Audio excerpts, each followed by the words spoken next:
বাংলাদেশ জামাত ইসলামী টাঙ্গাইল জেলা শাখা কর্তৃক আয়োজিত শহীদ পরিবারের সৌভাগ্যবান পরম সম্মানিত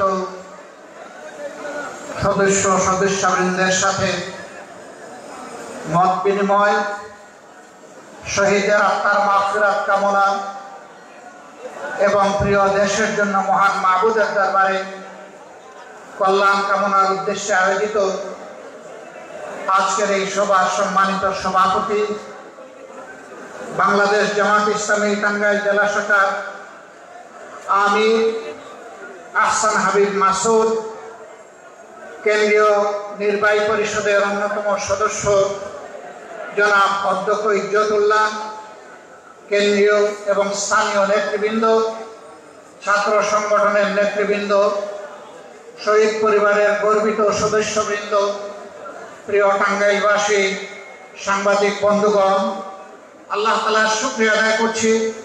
আল্লাহ রাব্বুল আলামিন মুক্ত বাতাসে মন খুলে দুটি কথা বলার জন্য আজকে আমাদেরকে পরিবেশ তৈরি করে দিয়েছেন। আলহামদুলিল্লাহ রাব্বিল আলামিন। টানা 17 বছর 6 মাস এই জাতি বন্দিত্বের নিগড়ে বাঁধা ছিল। মুখে ছিল তালা, হাতে ছিল কাপ, পায়ে ছিল বেড়ি। এদেশের 18 কোটি মানুষ ছিল মজলুম। এমনকি রাস্তায় যে ভাইটি কিংবা যে বোনটি ভিক্ষা করতেন তিনিও ছিলেন মজলুম, কারণ ভিক্ষুকদেরকে চাঁদা দিতে হতো ওই সমস্ত গুন্ডাদের কাছে। চাঁদা না দিয়ে তারা ভিক্ষা করতে পারতেন না। সারাদিন ভিক্ষা করে 2-5-10 টাকা জমিয়ে যখন নিজের জন্য পরিবারের জন্য খাবার কিনতে যেতেন তখন 30 টাকার পেঁয়াজ তাদেরকে 300 টাকায় কিনতে হতো। এভাবে প্রত্যেকটি মানুষ ছিল জুলুমের শিকার। কোনো ঘরে কোনো শান্তির সামান্য লেশ মাত্র ছিল না। বাবা বেটা একসাথে বসে দুপুরের খাবার গ্রহণ করছে, তুলে নিয়ে ধরে নিয়ে বলা হয়েছে রাষ্ট্রের বিরুদ্ধে তারা ষড়যন্ত্র করছিলেন। কেউ কারো বিরুদ্ধে সামান্য একটু কথা বলেছে, মনের দুঃখ প্রকাশ করেছে, ডিজিটাল আইনে তাদেরকে ধরে নিয়ে নির্যাতন হয়েছে। বিদেশের মাটিতে বলে একজন সাংবাদিক হয়তো এই সমস্ত স্বতন্ত্র এবং অনাচারের বিরুদ্ধে কথা বলেছেন, তার তর্করা ভোটটাকে ধরে নিয়ে টানা করা হয়েছে। মাসের পর মাস তাকে জেলে রাখা হয়েছে। কোন কোন মানুষ তার মনের কথাটা সামান্য একটু ফেসবুকে প্রকাশ করেছেন, অন্যের সাথে সাথে রূপী বিবি তার ঘরে চলে গিয়েছে। সম্মানিত বন্ধুগণ, এই 17.5 বছর বাংলাদেশের জনগণের জীবনে ছিল দুঃসহ কালো রাত। আপনারা বলবেন 17.5 বছর কিভাবে মিলে? আওয়ামী লীগ তো 15.5 বছর ক্ষমতায় ছিল।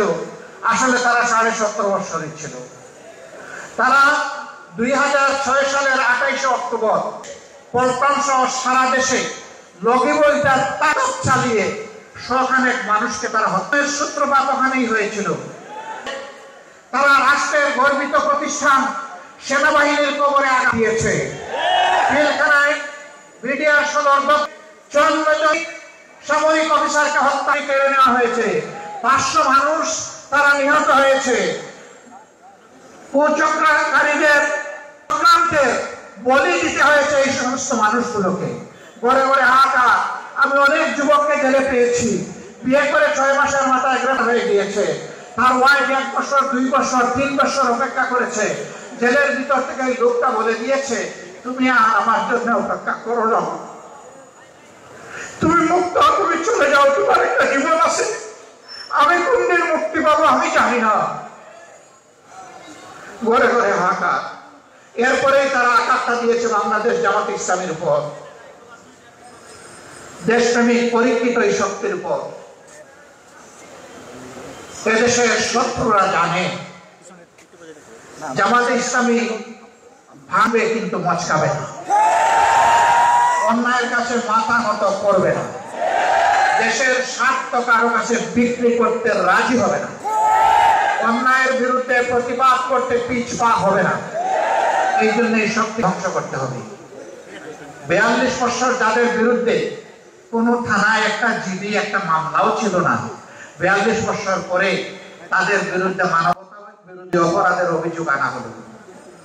মিথ্যা মামলা, মিথ্যা সাক্ষী এবং সাজানো পাতানো আদালত, এই যে একজন করে শীর্ষস্থানীয় 11 জন নেতাকে, দায়িত্বশীলকে আমাদের বুক থেকে কেড়ে নেওয়া হলো।